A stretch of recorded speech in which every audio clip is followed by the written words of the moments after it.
आज निपाणी वडगाव ग्रामपंचायत येथे ग्रामसभा आयोजित करण्यात आली होती। विशेष बाब म्हणजे गावातील नागरिकांना कुठलीही खबर नाही किंवा कुठलीही दवंडी न देता गुपचूप ग्रामसभा उरकण्याची परंपरा आजही कायम ठेवण्यात आली। यावेळी सुरुवातीपासूनच वादग्रस्त असलेलं जलजीवन योजनेच्या पाईपलाईनचा मुद्दा विशेष गाजला। यावेळी जलजीवन योजनेसाठी तलावामध्ये पाणी घेण्यासाठी जोशी वस्ती येथील चारीनं पाणी तलावामध्ये घेण्याची मंजुरी आहे। विशेष बाब म्हणजे ज्या वेळेस योजनेचा सर्वे झाला त्यावेळी सत्ताधारी यांनी चारी ते तलाव असा मार्ग सुचवला होता। त्यावेळी देखील प्रभाग क्रमांक 6 मधील सदस्य सत्तेमध्ये होते। त्यावेळी सर्वांनी कुठलाही विचार न करता मंजुरी दिली आणि आता तेच सदस्य त्या पाईपलाईन विरुद्ध करत आहेत। म्हणजे सरळ सरळ सर्वसामान्य मतदारांचा विश्वासघात करून स्वतःची राजकीय पोळी भाजून घेण्यासाठी आणि आर्थिक लाभासाठी असे उद्योग सुरू झाले आहेत।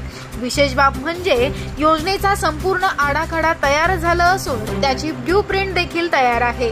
आराखड्याप्रमाणे काम न करता स्वतःच्या आर्थिक फायद्यासाठी योजनेचे कंत्राटदार शासकीय अधिकारी काही पदाधिकारी यांना हाताशी धरून फेरबदल करत आहेत। हे आजच्या ग्रामसभेमध्ये स्पष्ट झालं। गावातील अनेक विकास कामे पूर्ण आहेत। प्रभाग 1 मध्ये मोठ्या प्रमाणात पाण्याची गैरसोय होत आहे।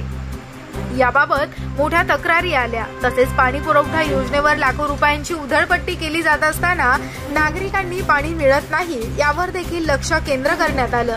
यावेळी ग्रामसभेत सविता देवकर सरपंच, सारिका जाधव उपसरपंच, मुरली राऊत ग्रामपंचायत सदस्य, अक्षय राऊत ग्रामपंचायत सदस्य, मंगल निवगिरे ग्रामपंचायत सदस्य, प्रशांत दर्शने ग्रामविकास अधिकारी व सर्व सदस्य ग्रामस्थ उपस्थित होते।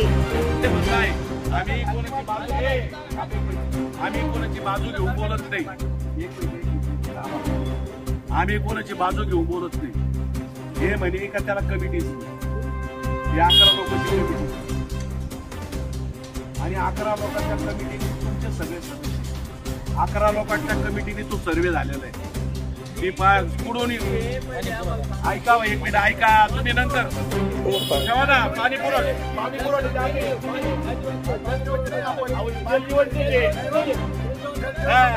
जलजीवनची कमिटी